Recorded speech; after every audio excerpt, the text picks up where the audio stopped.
Good morning, कैसे हैं? आपके कोर्स में एक पोयम कीपिंग क्वाइट, और आज हम बात करेंगे इस पोयम की कीपिंग क्वाइट। ये पोयम आपकी लिखी गई पेब्लो नेरूडा के द्वारा, कंपोज की गई। और इस राइटर का, इस पोइट का जन्म 1904 और 1973 में इसकी डेथ हुई। तो आप इससे तो समझ गए होंगे कि ये हमारा मॉडर्न पोइट है। अब हम इस आज के इस सेशन में इस पोएम को लेकर बहुत शॉर्ट में, नटसेल में पहले हम बात करेंगे पोइट, पोएम, पोएम के थीम, पोएम का स्ट्रक्चर और पोएम का मैसेज। इससे क्या होगा, आपको टेक्सचुअल लाइंस बिल्कुल क्लियर समझ में आएगा। आपसे एक रिक्वेस्ट करूं कि भाई आप जब तक ये सेशन चलता है वीडियो में आप पूरे तक बने रहेंगे, और आपको एक एक 1 बाय 1 लाइन से जो हम डिस्कस करेंगे, अंडरलाइन मीनिंग लेंगे, सिंबॉलिक मीनिंग लेंगे, तो आपके इंच बाई समझ में आएगा। और जब आप पूरा वीडियो समझते हैं, पूरा सेशन अटेंड करते हैं, तो आपके जो टेक्स्ट के जो क्वेश्चंस हैं you would able to answer. Okay, तो लीजिए हम पहले बात कर लेते हैं कवि के डिटेल स्टडी की। तो देखो, हमारा जो पोइट है जिसका नाम है क्या, पेब्लो नेरूडा, ये नाम है। नेरूदा बोल सकते हो, नेरूडा बोल सकते हो। ओके, यहाँ लिखा पेन नेम, तो मैंने एक पिछली पोएम में भी आपको क्लियर किया और अब तो आप समझ में लग गए होंगे। ये जो पेन नेम होता है ये क्या होता है, पहले समझ लो आप।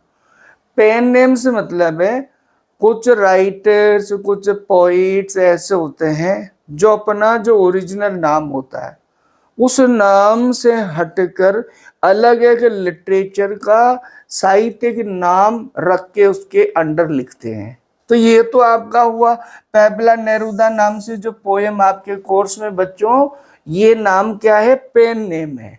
तो हम बात कर लेते हैं फुल नेम क्या है इस राइटर का। ये देखो, full name Neftali Ricardo Reis और बसोल्टो, ये नाम है इसका पूरा। ओके, तो दो इंफॉर्मेशन हमारे पास हो गई। हमने इस चीज को समझ लिया पेन नेम किसे कहेंगे। ओके, अब देखिएगा इसका जन्म कहाँ हुआ। Born in town of Parral in Chile, ये इंपॉर्टेंट बात है भाई। आपकी जो बुक है ना उसमें इंट्रोडक्टरी पार्ट में दे रखा है कहाँ का पोइट है, चिली का पोइट है। ओके, और ऑन द नोबेल प्राइज, इस पोइट की यदि हम बात करते हैं तो लिटरेचर में इन द ईयर 1971 में इसने क्या, इस पोइट ने बच्चों नोबेल प्राइज पाया। ये इंफॉर्मेशन आपके क्लास 12th के स्टैंडर्ड से इस तरह की इंफॉर्मेशन से ज़्यादा इंफॉर्मेशन आपके कहीं जो है पूछी नहीं जाती है। लेकिन हमें जो पढ़ रहे हैं उसका बेसिक और उसका बहुत शॉर्ट में तो इंफॉर्मेशन होना चाहिए, उस पर्पज से हमने आपसे बात की। देखो, पोएम की बात ले लो भाई, जो पोएम हम पढ़ेंगे क्या नाम है, टाइटल क्या पोएम का, फ्री वर्स है ये पोएम। टाइटल आपको याद है ना, क्या पढ़ रहे हैं हम, keeping quiet. Okay, free verse है। अब आपको अदर दूसरी पोएम्स में डिस्कशंस में ये समझ में भी आया होगा कि फ्री वर्स क्या होता है। फ्री वर्स एक ऐसी पोएम होती है जिसमें आपका नो सर्टेन लाइंस, एक तो ये होगा नो सर्टेन लाइंस। आपका दूसरी बात ये होगी नो सर्टेन आपका मीटर, मीटर भी सर्टेन नहीं होगा उसमें। उसमें नो सर्टेन स्टेंजा, उसमें सर्टेन स्टेंजा भी नहीं होगा बच्चों। और नो सर्टेन राइम स्कीम, ये भी नहीं होगा। ऐसी पोयम जिसमें राइम, स्कीम, ये चीजें बिल्कुल नहीं है। मीन्स ये हुआ फ्री वर्स एक ऐसी पोयम होगी जिसमें स्टेंजाज, जिसमें राइम स्कीम और जिसमें मीटर निश्चित नहीं होता, वो इरेगुलर मीटर होता उसमें, उसमें आपकी इरेगुलर राइम स्कीम होती है। तो ऐसी पोएम क्या कहलाती है बच्चों? ये कहलाती है फ्री वर्स। और ये हम जो पढ़ रहे हैं आज, ये क्या है? फ्री वर्स है। इसमें टोटल कितनी लाइन है? 31 लाइन की पोएम है? आप गिनना आपकी जो उसमें बुक में, तो उसमें देखोगे स्टार्टिंग से लास्ट तक, तो आप पाएंगे ये 31 लाइन से। क्या स्टेंजा, एक ही स्टेंजा की पोएम है ये, कंटिन्यूस चलती है ये। इसमें आपका स्ट्रक्चरल से ऐसा नहीं कहा जा सकता कि स्टेंजा कितने हैं, एक सिंगल, चूंकि फ्री वर्स है तो कॉन्शियस स्ट्रीम ऑफ कॉन्शियसनेस के यानी जो है अंदर वो चलती है। आप जैसे आगे इसकी बात करेंगे हम, तो इसकी थीमेटिक डिवीजन जरूर आप बना सकते हैं। स्ट्रक्चरल स्ट्रेंजास तो आपके नहीं होंगे, थीमेटिक आप डिवीजन। थीमेटिक से मतलब ये होगा, जैसे ये आपकी पोएम है, फॉर एग्जाम्पल ये पूरी पोएम है, इस पूरी पोएम में कितनी लाइन्स हैं? 31 लाइन है। हम क्या कह रहे हैं? थीमेटिक। थीमेटिक क्या होगा? उस पोएम का पूरा जो विचार, पोएम की सारी जो लाइन्स है उसका सेंट्रल मेन विचार क्या है, वो थीम कहलाती है। तो यदि हम थीमेटिक तरीके से इस पोएम के डिवीजन करने बैठते हैं कि ये थीमेटिक तरीके से कितनी इसके डिवीजन है, तो ये इसमें आया बच्चों, इसके 3 डिवीजन है। कितने डिवीजन है? 3 डिवीजन है। मीन्स थीमेटिक इसमें 3 डिवीजन आपको मिलेंगे। Okay, thematic 3 division. अब ये भी जान लो, लाइन नंबर 1 to 8 आपकी जो फर्स्ट लाइन, और लिटरेचर में समझ लिया ना आपने, फर्स्ट लाइन को क्या बोलते हैं? Opening line. Opening line to 8 ये पहला, इसमें आपको क्या मिलेगा? A moment of universal silence. ये पहली लाइन से लगा के 8 तक की जो लाइन है उसमें यूनिवर्सल आपका साइलेंस मोमेंट मिलेगा, नंबर 1। नंबर 2, लाइन नंबर 9 से 22 बेनिफिट्स ऑफ साइलेंस। यहां हम देखेंगे कविता की लाइंस में, यहां से नंबर 9 से नंबर 22 तक क्या आएगा? Benefits of silence. हम यदि साइलेंस रखते हैं, हम यदि भागम भाग को, मोनोटोनस लाइफ को कंट्रोल कर लेते हैं, तो उसके क्या बेनिफिट होंगे? एंड सेल्फ इंट्रोस्पेक्शन, अपने आप से सवाल करना, अपने आप से पूछना, तो उसके क्या फायदे होते हैं, ये आपको लाइन नंबर 9 to 22 तक मिलेगा। ओके, और थर्ड आपका जो है स्टेंजा कहा जा सकता है 23 से 31, difference between silence and inactivity. ये और उसी के साथ कंक्लूजन मिलेगा। तो ये थीमेटिक हमारा क्या हो गया? डिवीजन हो गया कि आपका साइलेंस में और इनएक्टिविटी में क्या डिफरेंस है। ऐसा ना हो कि आप साइलेंस का मतलब है इनएक्टिविटी में ले जाएं, नहीं। Silence means what does mean poet here silence. Okay, तो ये हमारे को इसमें मिलेगा। अब आप देखो रिटन एंड पब्लिश्ड, ये बात हम कर लेते हैं। ये आपको जानकारी के लिए, आपके कोर्स में 12th स्टैंडर्ड से ऐसा कुछ नहीं कि कहीं इससे रिलेटेड कोई क्वेश्चन होता है। तो बच्चों पहली बात इस पोएम के बारे में ये आती है कि 1952 में ये क्या हुई? रिटन हुई, लिखी गई, और 1952 में ही इसको पब्लिश किया गया। ये क्लियर इन्फॉर्मेशन है।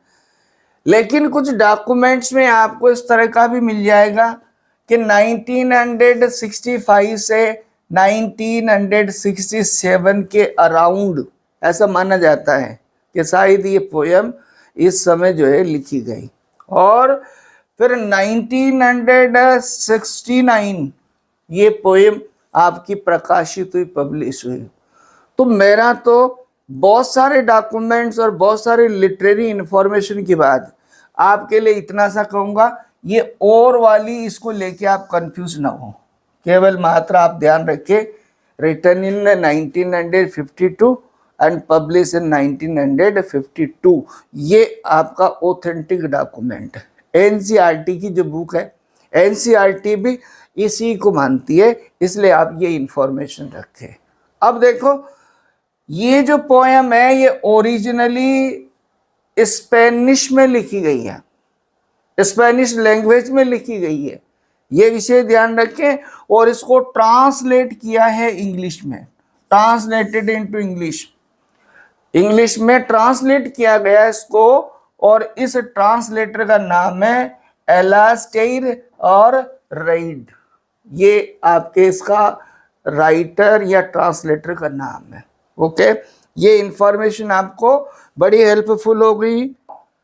अब आप देख लो ये जो पोयम ट्रांसलेशन भी हुई, प्रकाशित भी हुई, लिखा भी गया, लेकिन किस कलेक्शन में या किस एंथोलॉजी में?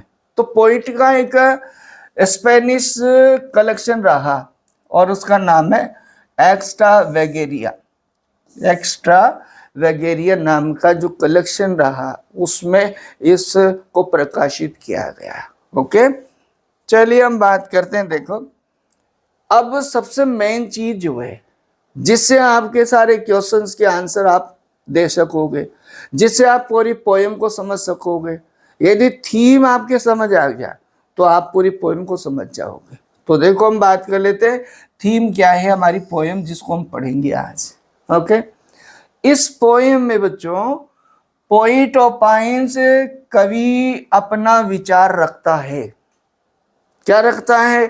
That for the name of progress, की उन्नति के नाम पर, है ना, डेवलपमेंट विकास के नाम पर, we have become very destructive, हम बहुत बड़े विध्वंसकारी हो गए, है ना।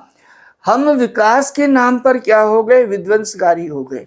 यू नो डिस्ट्रक्टिव, डिस्ट्रक्टिव से मतलब विनाश करने वाले। प्रकृति में, वातावरण में, इन सब में हम क्या कर रहे हैं? विनाश कर रहे हैं। सोसाइटी में भी हम क्या कर रहे हैं? सोसाइटी में हम हेटेड, घृणा करने लगे हैं एक दूसरे को, एक देश दूसरे देश को, एक समाज दूसरे समाज को। ये पोइट कहता है and fallen in rat race. Rat race आपका ईडीएम है। रेट रेस का मतलब है बागुम बाग, देखा देखी में हम लग गए इन मटेरियलिस्टिक वर्ल्ड। सांसारिक जो उपलब्धि है, धन दौलत है, उसकी उपलब्धि में हम लग गए। Okay, then let us start to think about harmony of mankind. कविता में मेन जो मैसेज है, तो आओ हम मानवता के लिए हार्मनी, सौहार्द बढ़ाएं। सौहार्द मीन्स हम एक दूसरे के प्रति अच्छी भावना रखें, प्यार रखें of mankind, that can be possible through peace. और ये जो है पूरी दुनिया के अंदर शांति, पूरी दुनिया के अंदर भाईचारा, ये यदि बढ़ाना है तो हम एक दूसरे को प्यार करें, हम एक दूसरे के बारे में सोचें। It can be very beneficial for the sake of human kind. ये मेन इसकी थीम है। अब आप जब कविता है उसकी थीम है तो उसमें मैसेज तो होगा, तो हम इसके मैसेज की भी बात कर लेते हैं बहुत शॉर्ट में। तो मैसेज क्या है? अ ब्रीफ पोज, थोड़ी देर के लिए ठहराओ। हमारी जो एक्टिविटीज है ना, हम जो मोनोटोनस लाइफ में, जो मोनोटोनस लाइफ हमारी है उसमें यदि तनिक थोड़ा भी हम पोज कर लेते हैं, can help humanity overcome hatred. तो ये क्या कर सकती है? ये घृणा से हमें बचा सकती है, घृणा पे कंट्रोल, नियंत्रण कर सकती है। एंड वार्स, युद्धों से हमारी रक्षा कर सकती है, युद्धों को टाल सकती है। एंड एनवायरमेंटल डिस्ट्रक्शन, और एक पर्यावरणीय जो विध्वंस विनाश हो रहा है उसको भी ये बचा सकती है, उससे भी हमें बचा सकती है। ये इसका मैसेज है। ओके, और पोइट यहाँ परसेसिव तरीके से बोलता है। परसेसिव क्या होगा? परसेसिव से मतलब है हम सबसे अपील करता है, for the sake of Mankind. अब आप देखो, यहाँ हम बात करेंगे कि ये कविता जो है किस तरह से हम इसको समझने का प्रयास करें। तो आप ये देखोगे कि वार से रिलेटेड यदि हम बात करते हैं तो इसका कोई आपके कविताओं को जो है छोड़ दे, हम वार से बड़े स्तर की बात हो जाएगी, हम सीधे टेक्स्ट पे आते हैं। तो देखो, आपकी बुक का आप लेके रखना, जब पढ़ो हमारे पास जो है आपकी पोयम है, तो इसमें देखो हम शुरू करते हैं टेक्सचुअल लाइंस को, एक्सप्लेनेशन का लाइन टू लाइन लेते हैं। ओके, कवि क्या कहता है बच्चों? स्टार्ट होता now we will count to 12 and we will all keep still. Okay, पहली बात तो कवि ने नाउ वी विल काउंट, यहां जब कवि ने नाउ बोला तो इसका मतलब है ऐसे कोई चीज पहले कंटिन्यू थी, पहले इधर, और उसमें बीच में अब क्या कर रहा है? नाउ। बोलते हो ना आप, जैसे कोई काम को बहुत लगातार पहले से करते आ रहे हैं तो आप क्या बोलोगे? अब रुको, यही है। दैट मीन्स इससे पहले, मीन्स कैसे? नाउ क्यों आया बच्चों? यहाँ ऑल ओवर द वर्ल्ड, दुनिया के अंदर मोनोटोनस लाइफ जो संसार की हो गई, उस मोनोटोनस लाइफ से तनिक रुक जाने के लिए, पोज के लिए कवि संसार को इनवाइट करता है। और यहां जब वो कहता वी विल काउंट टू 12, हम 12 तक गिनेंगे, वी विल काउंट 12 तक। 12 तक देखो ध्यान से, 1 2 3 4 5 6 7 8 9 10 11 12।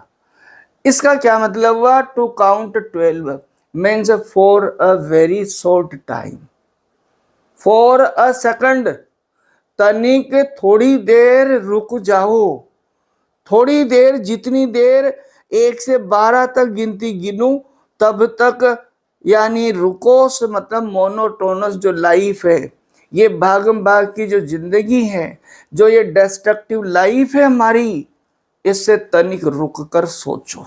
अब रुक जाओ तो रुकने के लिए क्या होगा? पोइट क्या कहना चाहता है? इंट्रोस्पेक्शन, इंट्रोस्पेक्शन की बात कर रहा है। इंट्रोस्पेक्शन का क्या मतलब है बच्चों? इंट्रोस्पेक्शन का मतलब है खुद आत्ममंथन करना, खुद से सवाल करना, आत्मचिंतन करना। कवि यहाँ संसार को अपने साथ इनवाइट करता है। यहाँ देखो ना, इसमें कौन है? वी में कौन है? पोइट भी है और संसार के लोग भी है। एज ए पीस मोंगर, कवि यहाँ पर पीस मोंगर, जानते ना? पीस मोंगर कौन है?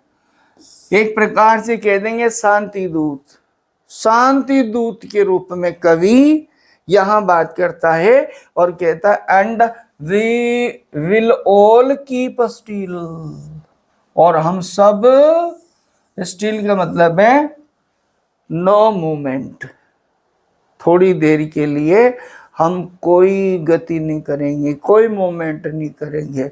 मीन्स तनिक के समय के लिए रुक जाओ, रुक कर आत्मचिंतन करो, जरा सोचो, ये कवि निवेदन करता है। ओके, अब यहां देख लीजिए आप, लिटरेचर की दृष्टि में आप बात करोगे, इन व्यू ऑफ लिटरेचर हम देखेंगे तो यहां देखो बच्चों, इसमें इस लाइन में यहां पर कोई पंक्चुएशन नहीं है, नहीं है ना? ऐसे और भी लाइन आपको देखो, ये लाइन भी मिलेगी आपको, और लाइन, ये लाइन मिल जाएगी, ये भी लाइन है, ऐसे फर्दर नेक्स्ट स्टेंजाज में मिलेगा। तो यहीं क्लियर कर लो आप इस बात को, यदि लाइन में पंक्चुएशन नहीं होता, वो लाइन अगली लाइन में शिफ्ट होती है, इसको लिटरेचर में हम बोलते हैं एनजाममेंट। ये क्या है बच्चों? एनजाममेंट का प्रयोग है। नंबर 1।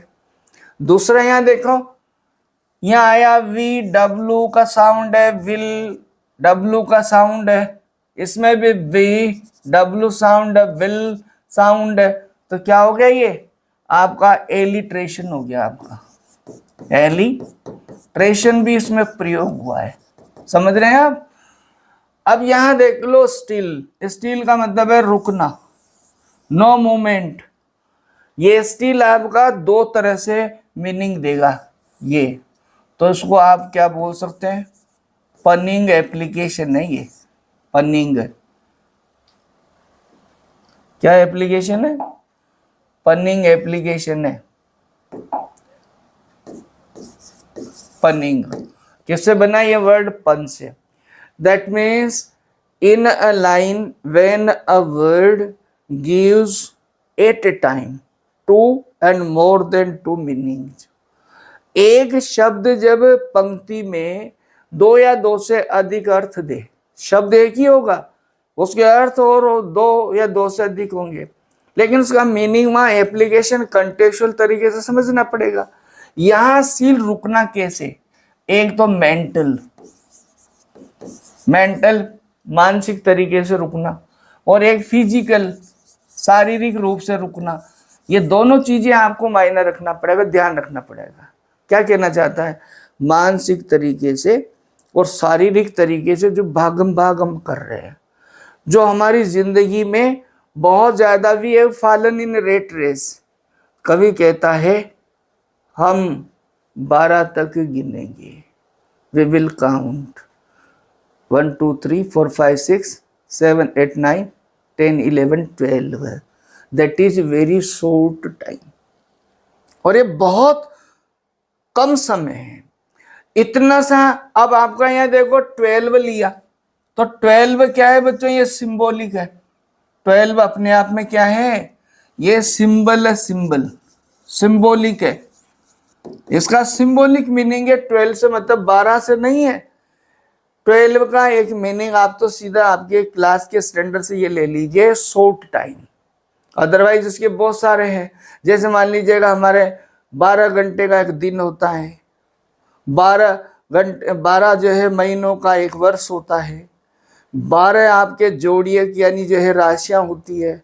इस तरह से भी इसका सिंबॉलिक मीनिंग है। लेकिन आप ये कहो कि हमारी जो जिंदगी है उसमें से हम 12 घंटे के लिए, एक दिन के लिए शांत होकर जरा सोचे, बहुत कम समय के लिए हम रुकें और अपने आप से सोचना शुरू करें, सवाल करें कि हमारी लाइफ कैसी हो गई है। ये आपकी ओपनिंग लाइन है जिसका impression throughout the stranger चलेगा।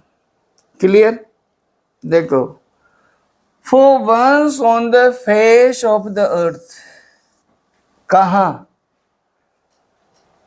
एक बार इस धरती पर क्या करो? थोड़े समय के लिए रुक जाओ। अब थोड़े समय के लिए रुक जाओ, very opening line clear, starting की लाइंस में बात क्लियर है आपकी, है? और क्या क्लियर है? कि संसार दुनिया के जो लोग हैं वो क्या हो रहे हैं? भाग में लगे हुए हैं। For once on the face of the earth let us not speak in any language. बहुत बढ़िया लाइन है, समझो आप। हम तनिक समय के लिए, यहां देखिएगा आप, लेटस का यूज हुआ है, लेटस। यहां poet not only single here as a philosopher और रिफॉर्मर, ऐसा नहीं, कवि ऐसा कोई दार्शनिक बनकर या कोई समाज सुधारक बनकर बात नहीं कर रहा। यहां लेटेस्ट का यूज करना, इसका मतलब है हम सब मिलकर। यहां इसने पहले ही क्लियर कर दिया वी, इसका मतलब क्या हुआ? पोइट का जो यहां पर मूड है वो जिस तरह से बोल रहा, परसेसिव मूड में बात कर रहा है। मीन्स कहने का मतलब है हम दुनिया के लोगों को अपने विचार के लिए इनवाइट कर रहा है, और जो थीम है उसमें शामिल करते हुए कि हम सबको ये करना चाहिए, इसको रोकना चाहिए। क्या कह रहा है कवि? हम बात करेंगे तो देखो, यहां यदि आप बात कर रहे हो कि कवि के इस तरह के विचार, उसका कारण ये है कि ये जो कवि ने कविता लिखी वो जो समय था, ये समय जैसे आपने प्रथम विश्व world war, first world war, second world war, और वहां civil war in Spain, Spain में भी वहां पर कोल्ड वार, सिविल वार, तो इन सब का इम्पैक्ट, और उसमें एक सबसे बड़ी घटना हुई थी, कवि का जो मित्र था उसको एक्सक्यूटेड कर दिया गया था। एक्सक्यूटेड से मतलब है उसको फांसी की सजा दे दी गई थी। और उसके बाद इस घटना से पोइट ने इस दुनिया में शांति फैलाने का एक अपना विचार लिया और उसके साथ अपनी कविताओं के माध्यम से दुनिया को उसने शांति संदेश देने का प्रयास किया। तो ये आपको झलक रहा है यहाँ कि दुनिया में कितने, हम फर्स्ट वर्ल्ड वार को लें, सेकंड वर्ल्ड वार को लें, तो दुनिया में उसका आज आप देखो कितना बुरा प्रभाव रहा। आज एक देश दूसरे देश का दुश्मन हो गया, एक समाज दूसरे समाज का दुश्मन है, एक कल्चर दूसरे कल्चर का दुश्मन है। और इसी विकास की होड़ में हम क्या कर रहे हैं, एक तरफ हम तो ये सोच रहे हैं कि हम मॉडर्न हैं, हमने बहुत विकास कर लिया, हमने एटम बना लिए, हमने यानी इंडस्ट्रियल प्रोग्रेस कर ली, लेकिन बारीकी से यदि सोचें, डायरेक्ट इनडायरेक्ट हमारा बहुत बड़ा लॉस हो रहा है। और उसी के मद्देनजर कवि बात कर रहा है, late us not speak in any language. Language, थोड़ी देर के लिए कोई भाषा का प्रयोग न करे। You know, language means different countries have different languages and they claim for the superiority of their country। इस तरह की जो भावना है, लैंग्वेजेज भी युद्धों का कारण होती है। तो कवि कह रहा है कि कुछ समय के लिए let us not speak in any language, let us stop for 1 second। ये देखो यहां पर आया 1 सेकंड। कवि का काउंट टू 12 से क्या मतलब है बच्चों? इतना सा मतलब है, काउंट टू 12 ये थोड़ी देर के लिए हम रुके, 1 सेकंड रुके, ओके, शॉर्ट टाइम। बहुत सारे लिटरेरी टर्म्स यूज किए गए हैं इसमें, जैसे आपका काउंट टू 12, इसमें इमेजरी प्रयोग की गई है। कौन सी? Visual imagery. विजुअल इमेजरी का प्रयोग करता है कवि, है ना। And not move our arms so much. यहां देखो फिर एक वर्ड आया आपका आर्म्स, और आर्म्स का ये पन है आपका, पन मीन्स आपका पनिंग यूज किया गया, पनिंग। वहां भी ऊपर भी हमने बात की थी पनिंग क्या, जिसके 2 मीनिंग हो। तो देखो ये आर्म्स को यहां लेंगे तो एक तो हैंड्स ले लिया आपने, और दूसरा आर्म्स का यदि लेंगे तो वेपन हो गया आपका, ओके। आर्म्स का जब हम मीनिंग लेते हैं हैंड्स, तो काम करने के लिए जैसे हाथ हिलाते हैं, तो कभी क्या कह रहा है, not move our arms so much. So much ये क्लियर करता है कि हम रेट रेस में शामिल हो गए और हम बहुत ज्यादा हमारे हाथ पैर हिला रहे हैं। इसका मतलब बहुत ज्यादा काम करके हम अपने आप को प्रोग्रेसिव साबित करना चाह रहे हैं, ओके। मोनोटोनस लाइफ हमारी हो गई। तो एक बात तो ये कही कवि ने कि इसे तनिक समय के लिए रोको और आत्मचिंतन करो, इंट्रोस्पेक्टिव बनो। नंबर 1 मीनिंग होगा। और नंबर 2, हम क्या कर रहे हैं, अपने आप को विक्टोरियस और सक्सेसफुल और प्रोग्रेसिव दिखाने के लिए हमने जो प्रोग्रेस की, हमने एटम्स बना लिए, तो हम क्या कर रहे हैं, वॉर्स कर रहे हैं, युद्ध कर रहे हैं। एक देश दूसरे देश को डिफीट करके अपनी प्रोग्रेस समझ रहा है, उसकी हानि कर रहा है। तो उसके लिए कहा वेपन यूज, हथियारों का उपयोग रोको। ये कवि बात कर रहा है, okay. It would be an exotic movement. अब देखिए, कवि ने ऊपर की पंक्तियों में लाइंस में जो बात कही, यदि हम थोड़ी देर के लिए कोई लैंग्वेज का प्रयोग नहीं करें, थोड़ी देर के लिए हम अपनी भागम भाग को रोक दें, हथियारों का उपयोग न करें, दूसरे लोगों को नुकसान न करें और बिल्कुल साइलेंस में हम यदि पॉज करें, तो क्या होगा? एज ए रिजल्ट पोइट क्या कह रहा है?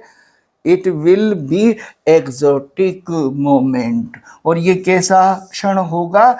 एक्सोटिक, आश्चर्यजनक, आश्चर्यजनक। यू विल फील वंडर, आपको बड़ा आश्चर्य होगा। क्या? यदि आप ऐसा करते हैं, आपसे मतलब है यहाँ पर संसार के लोगों से, and not only particular country, universally poet appealing, पूरी दुनिया के लोगों से कवि शांति दूत के रूप में बात कर रहा है। और यदि आप ऐसा करते हैं, तन्नी की देर के लिए ये सारी भागम भाग छोड़ देते हैं, तो आपको ऐसा लगेगा, एक न्यू वर्ड लगेगा, एक्सोटिक मोमेंट, एक्सोटिक क्षण महसूस होगा आपको। Without rush, without rush, rush means भाग दौड़, है ना? विदाउट रश, हम जो भाग दौड़ में पड़े हैं, हम कॉम्पिटेंटिव हो गए हैं, हम एक दूसरे को पीछे छोड़ने की होड़ में लगे, इसे छोड़कर विदाउट इंजन, दो चीजें यूज की है, विदाउट रश, विदाउट इंजन, है ना?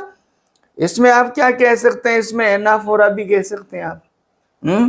एनाफोरा यू नो, यदि आपका स्ट्रेंजा की जो लाइन्स है स्टार्टिंग में, उसके स्टार्टिंग में दी वर्ड्स, दो वर्ड एक जैसे आते हैं, तो फिर वह क्या होता है? एनाफोरा। जैसे यहां देखो विदाउट, और यहां भी देखो without rush and engine, way would all be together. यदि ये हम छोड़ देते हैं तो हम सब क्या हो जाएंगे? एक साथ आ जाएंगे, एक हो जाएंगे। हमारी इस भागम भाग की वजह से इंजन, इंजन जो वर्ड है आपका, इसका क्या मतलब है? मीन्स, इंजन से मतलब है मॉडर्न। जब मशीन्स का हमने प्रयोग करना शुरू किया, तो मशीन्स के साथ हम क्या हो गए? मर्सीलेस हो गए। With machines we turned merciless. And here poet with rush means competency, in the competency to surpass others, दूसरों को पछाड़ने के लिए हमने बहुत भागम भाग कर ली। Monotonous life, we our life have made, हमारे जीवन को हमने मोनोटोनस बना लिया। यदि ऐसा हम करते हैं, we would all be together, as a result ये होगा। आपसे क्या कहा? पहले तो ये कहा तनिक देर के लिए 12 तक गिनती गिरो, तब तक के लिए आप रुक जाते हो, तो एक एक्सोटिक दुनिया महसूस होगी, एक्सोटिक क्षण महसूस होगा। और यदि भागम भाग छोड़ देते हैं, यदि हम इंजन मशीनों का उपयोग छोड़ देते हैं, मीन्स मशीनों का उपयोग कौन सा? मशीनों का वो उपयोग जो हम डिस्ट्रक्टिव वे में करते हैं, उनका उपयोग, उसकी बात कर रहा है। तो क्या होगा? हम सब साथ होंगे इन अ सडन स्ट्रेंजनेस। और ये क्या होगी? सडन स्ट्रेंजनेस, एक झटके में क्या होगा? एक चेंज होगा, ग्रेट चेंज, बहुत बड़ा परिवर्तन आपको नजर आएगा। बहुत अच्छी आपको जो है लाइन्स है। और यदि इसमें आप देखते हैं तो यहाँ देखो आप, जैसे वी है W, वुड है W, तो ये क्या है? ये तो बिल्कुल इजी है ना आपके लिए, निकाल लेते हो। एलिट्रेशन है, एलिट्रेशन पर्पज से। जैसे और भी देख लो आपका, जैसे विदाउट अ और विदाउट अ, यहाँ देखो वो जो साउंड है ना, ये सेम है, तो बताओ क्या होगा इसका? क्या कहेंगे इसको? इसको कहेंगे आपका एसोनेंस। एसोनेंस का प्रयोग है, यू नो एसोनेंस। एसोनेंस क्या होता है? एसोनेंस आपके दो टर्म होते हैं, एक होता है कॉन्सोनेंस और एक होता है एसोनेंस। तो ये इंटरनल राइम में आता है, ये इंटरनल राइम में assonance and consonance internal rhyme में। और उसका क्या तरीका है, जब वावल साउंड लाइंस में दो या दो से अधिक वावल साउंड हो तो वो आपका क्या कहलाएगा, एसोनेंस। और यदि कॉन्सोनेंट साउंड हो तो क्या कहलाएगा, कॉन्सोनेंस। ठीक बच्चों, और भी बहुत सारी बातें हैं, चलो आगे हम बढ़ते हैं। क्या कह रहा है, अब कभी हमसे बात करता, फिशरमैन इन द कोल्ड सी, मछुआरे ठंडे समंदर में। जब हम नई दुनिया में आ जाएंगे, नया महसूस करेंगे, एक विचित्र स्ट्रेंजनेस हम महसूस करेंगे, तो क्या देखो, फिशरमैन इन द कोल्ड सी, ठंडे समंदरों में मछुआरे, वुड नॉट हार्म वेल्स। यहाँ देखो आपका वेल्स आया, ये वेल्स भी क्या है, kind of fish in oceans in seas. Okay, मछुआरे वेल्स को पकड़ना बंद कर देंगे। वेल्स या अन्य मेरीनर्स, आप तो यहां वर्ड यूज कर सकते हैं मेरीनर्स, मैरीन्स। ओके, समुद्री जो जीव है उनको नुकसान पहुंचाना बंद कर देंगे, है ना। वेल्स यहाँ सिंबॉलिक है बच्चों, वेल्स क्या है, सिंबॉलिक है। और ये किस बात का सिंबल है, वेल्स इनोसेंट क्रीचर का सिंबल है ना। वेल्स किसकी लिस्ट में आता है, एनिमल की लिस्ट में आता है, एनिमल।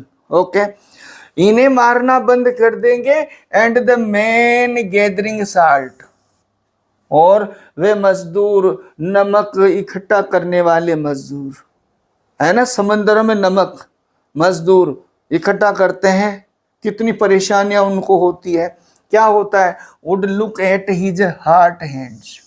यहाँ देखो ध्यान से, अपनी रोजी रोटी कमाने के लिए बहुत मुश्किलों के वो काम करते हैं, लेकिन कंटिन्यूसली उसमें लगे हुए हैं। और उसमें लगे हुए हैं जिससे क्या है, वो फिजिकल अपना ध्यान नहीं रख पाते, नमक से उनके हाथ कट जाते हैं। जब तनिक थोड़ा रुकेंगे, शांति से वो अपने आप में इंट्रोस्पेक्ट करेंगे, तो उनके जो हाथ जो नमक में कंटिन्यू काम करने से जो कट जाते हैं, वुंडेड हो जाते हैं, उनको देखेंगे से मतलब है they will heal, they will have rest. Keeping quiet, और फिर आपका कीपिंग क्वाइट, ये क्या हो गया, यानी आपका पोयम, है ना। कौन सी पोयम चल रही याद है ना आपको, कीपिंग क्वाइट, और नाम तो याद है, पोइट, है ना। आगे की लाइन देखो, those who prepare green wars. अब यहां बहुत बड़ी आपके पास इंफॉर्मेशन आ रही है, वे जो ग्रीन वार, यहां ग्रीन वार्स देखो, आपका ग्रीन वार से क्या मतलब है, आप तो सीधा ये समझो, मीन्स वे लोग जो लैंडस्केप से मतलब है धरा, रिसोर्सेज ऑफ द नेचर, प्रकृति की जो सारी जायदाद है, जंगल है ना, इनको नुकसान पहुंचाने वाले। अब इनको कौन नुकसान पहुंचा रहा है, आप तो समझ ही गए होंगे। एक देश अपनी लैंडस्केप के लिए दावा करता है, दूसरा देश अपना जो है उसके लिए करता है, और फिर इस बाबत क्या होता है, युद्ध लड़े जाते हैं। और युद्ध का परिणाम क्या होता है, जो है दोनों तरफ से यानी डेथ होती है, लोग मारे जाते हैं। एक तो ये बात कर रहा है, दूसरा वॉर्स विद गैस, और दूसरे युद्ध जो लड़े जाते हैं कौन से, गैस से युद्ध लड़े जाने वाले, समझ गए आप। मीन्स अब हमने इतनी तरक्की कर ली तो हमारे पास क्या हो गए, हमारे पास एटॉमिक पावर हो गई, और हमारे पास क्या हो गई, मैकेनिकल पावर हो गई। तो क्या है, वार्स विद गैस से क्या मतलब हो गया, फायर। फायर से लड़े जाने वाले युद्ध जिनमें गैस का उपयोग किया जाता है, किसके लिए, एक दूसरे को नुकसान पहुंचाने के लिए, अपने छोटे छोटे स्वार्थों को प्राप्त करने के लिए, वार्स विद फायर है। विक्ट्री विद नो, आपका यहां बड़ी बात कही है, विक्ट्री विद नो सर्वाइवर्स। देखो एक वर्ड तो इसको लो, कितने तरह के हमारे पास कैसे युद्ध हम करने लगे, एटॉमिक, हम मैकेनिकल हैं, तो इससे क्या होगा, इसमें क्या होगा, विक्ट्री तो मिल जाएगी, विजय तो मिलेगी। दो देश, दो दुश्मन, दो समाज, दो व्यक्ति यदि अपने इन सारे संसाधनों के साथ युद्ध लड़ते हैं, किसी एक अपने जो है स्वार्थ के लिए, तो विजय तो मिल जाएगी, लेकिन कोई भी सर्वाइवर्स, कोई भी अस्तित्व में नहीं रहेगा। आप बच्चों 12th स्टैंडर्ड के हैं, हिरोशिमा और नागासाकी पर आपके प्रथम विश्व युद्ध जो दुनिया का हुआ, उसमें डाले गए बॉम्ब का यदि बहुत ज़्यादा बारीकी से विश्लेषण करते हैं तो वैज्ञानिक दृष्टि से आज भी ये कहा जाता है कि उसका जो बुरा जो इम्पैक्ट है, bad impression of those bombing, तो उसका आज भी हमारे समाज पर यानी बुरा प्रभाव है। वहाँ स्पेशली नागासाकी, हिरोशिमा की बात करें तो वहाँ तो इतना है कि आज भी वहाँ पर इतना जहर फैला हुआ है कि घास तक नहीं उगती है। तो आप बताओ कैसा समाज हम बनाने जा रहे हैं प्रगति के नाम, ये कवि हमसे बात कर रहा है। Would put on clean clothes. अब देखिए यहाँ क्लीन क्लॉथ्स भी आपके सिंबल है। अरे भाई जब ऐसा होगा कि हम थोड़े समय के लिए रुकेंगे और थोड़े समय के लिए यदि हम शांति से इंट्रोस्पेक्ट करेंगे अपने आप को, क्या होगा, इन सब को छोड़कर क्या होगा, would put on clean clothes, साफ सुथरे वस्त्र पहनेंगे, साफ सुथरे वस्त्र पहनेंगे। साफ सुथरे वस्त्र मतलब है प्योर, ओके, आया ना क्लीन क्लोथ्स। क्लीन क्लोथ्स किसका, प्योरिटी का, प्योरिटी का सिंबल है। मीन्स जब हम मन से, हमारे कृतित्व से जो है पवित्र हो जाएंगे, प्यार करने लगेंगे एक दूसरे को, and walk about with their brothers. देखो ध्यान से, हम क्या है, the whole world in the relation of brotherhood. Bible says, Bible में भी यही कहा, we all are brothers and sisters, and why we are confused, so just like the army जो just crying of a child in the darkness, अंधेरे में army जी जब अपने अपने टेंट में सोई है तो एक शैतान बच्चा वहां से भागता है और जोर जोर से चिल्लाता हुआ भागता है, क्या, crying help help, attack attack, बचाओ बचाओ, आक्रमण आक्रमण। And both armies without knowing who or upon whom, किसने किस पे आक्रमण करा, in the darkness of the night they start to kill each other, and with the rising sun they realized that they were killing their own kids and kings. Such a tragedy of the world. ऐसी tragedy हो गई है दुनिया की, यदि आप इससे तनिक बाहर आएंगे तो क्या करेंगे, अपने भाई बहनों के साथ क्या करेंगे, बैठेंगे, उनके साथ उनका साहचर्य बढ़ेगा।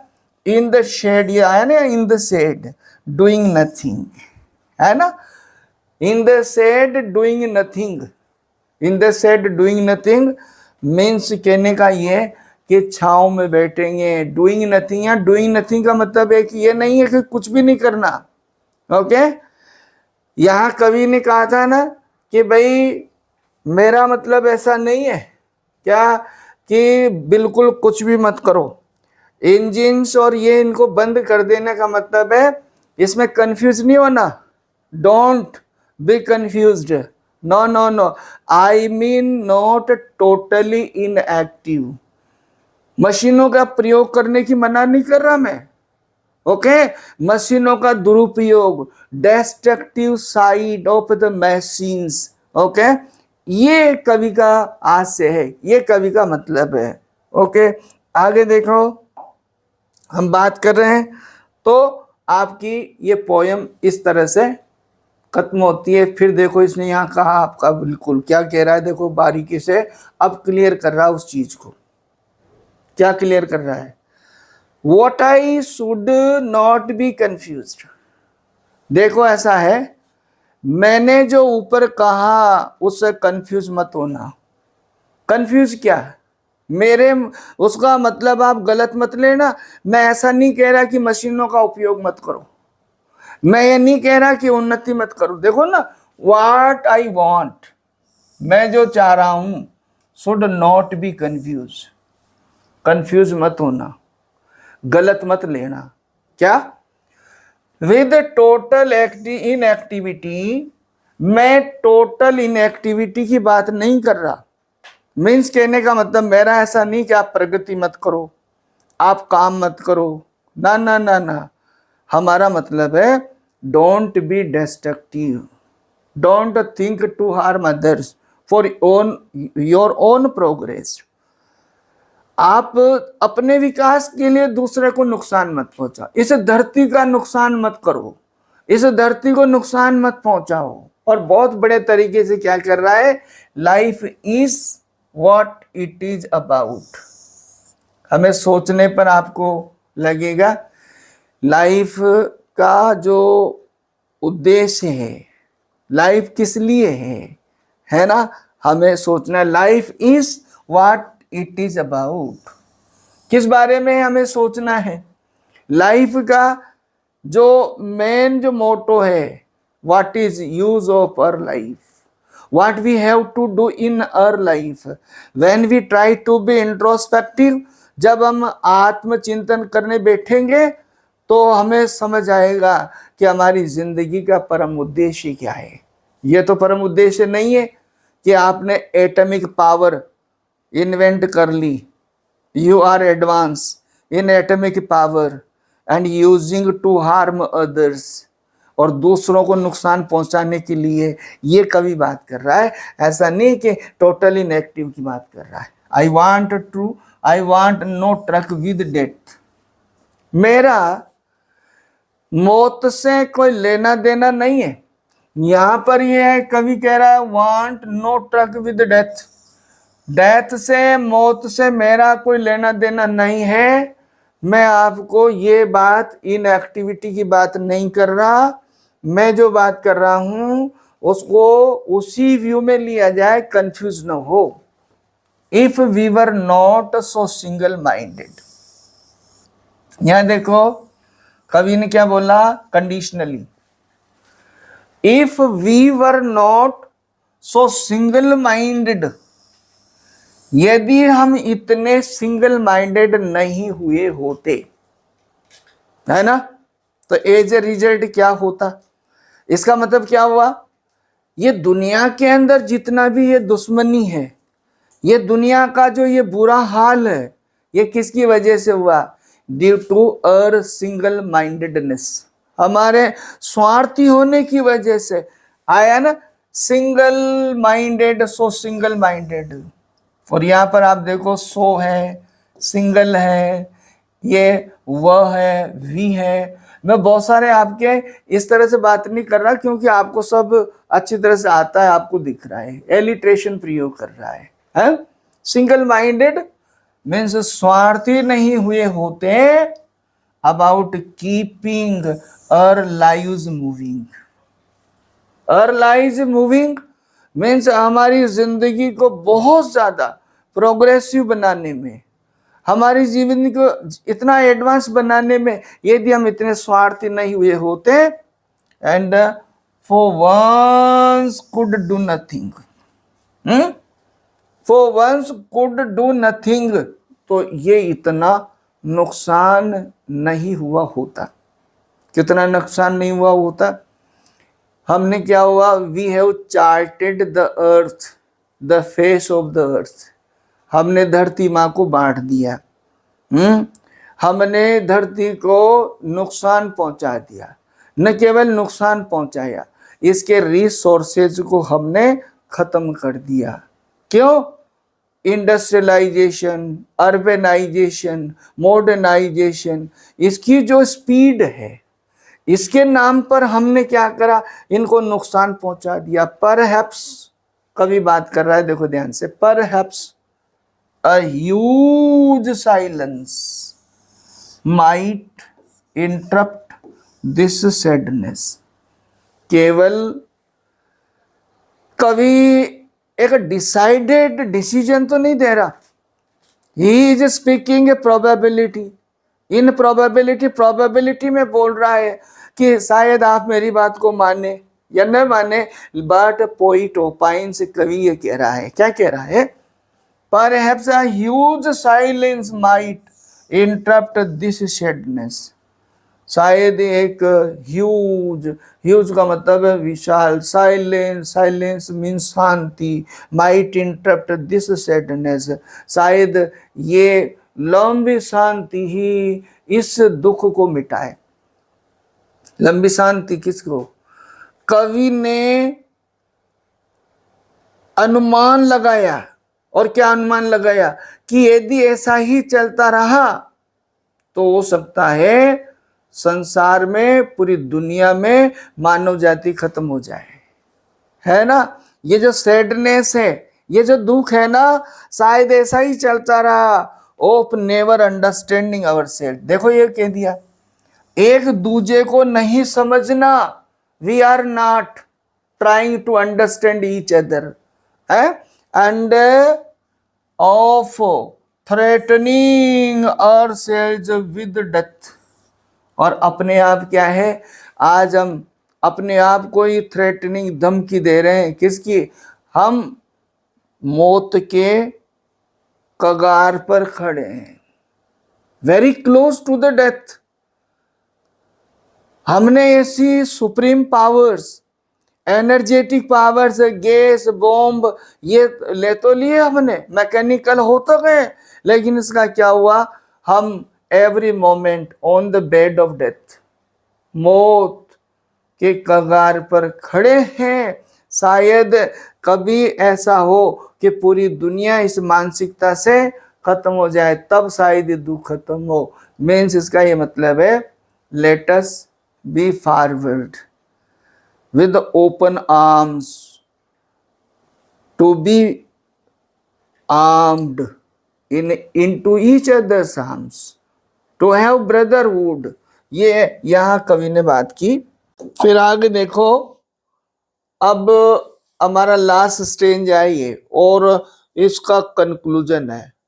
सारा जो जिस्ट है इस पोयम का, यहाँ देखो कवि क्या कहता है, परहैप्स, शायद, the earth can teach us. कवि ने अपने तरीके से बात करने के बाद अब ये कहना चाह रहा है, दुनिया का ध्यान इनवाइट कर रहा है कि शायद पृथ्वी है, ये धरा है, ये धरती है जो हम सबको सिखा सकती है। यहां देखेंगे बच्चों, अर्थ को आप देखें, टीच मीन्स टीचर के रूप में आपको बताया, टीचर, तो क्या हो गया जी? Personification. Earth has been personified, और अर्थ के माध्यम से कवि कहना चाह रहा है कि दुनिया की जो आज स्थिति बनी है, नैरो माइंडेडनेस की वजह से, सिंगल माइंडनेस की वजह से, we are harming to each other. और अब ऐसा लगता है कि शायद पृथ्वी ही हमें सिखा सकती है, as when everything seems dead and later proves to be alive.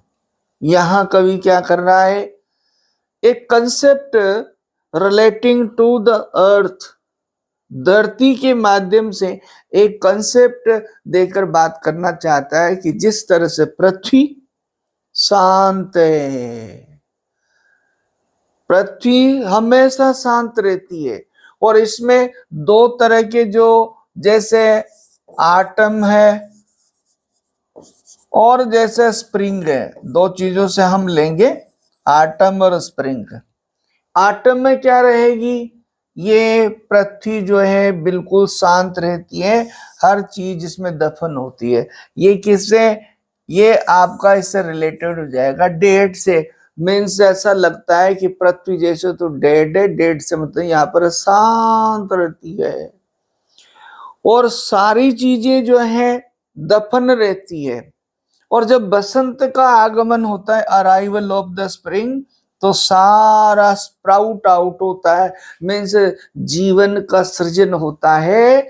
यहाँ देखो बी अलाइव, और वो जीवंत तो हो जाती है पृथ्वी के माध्यम से, हम समझे।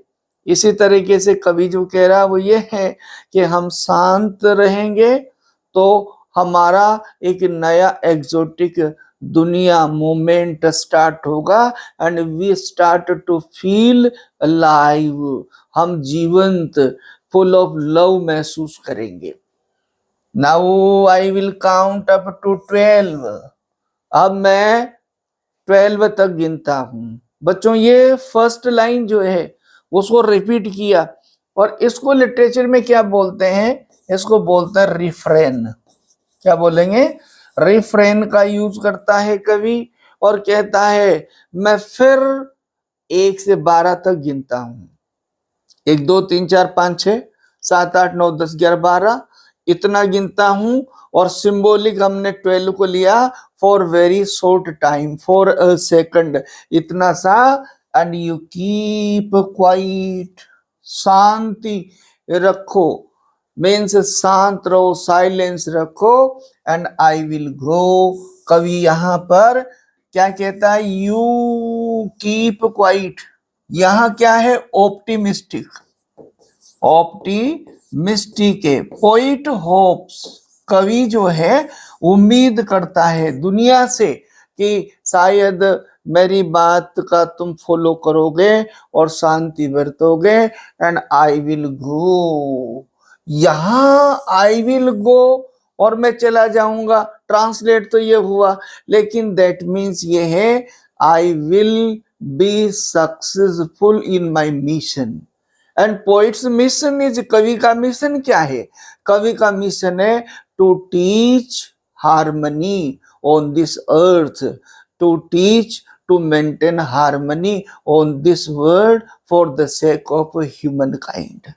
इस तरह से बच्चों ये पोयम आपकी खत्म होती है, और मुझे उम्मीद है कि आपने अच्छी तरह से इसको सेलिब्रेट किया होगा, आपके हर चीज समझ में आई होगी, क्लियर होगा। यदि कोई चीज कंसेप्ट ऐसा है तो आप कमेंट में बताएंगे। मिलेंगे आपके कोर्स की इसी तरह की अन्य पोएम के साथ। Till, thank you.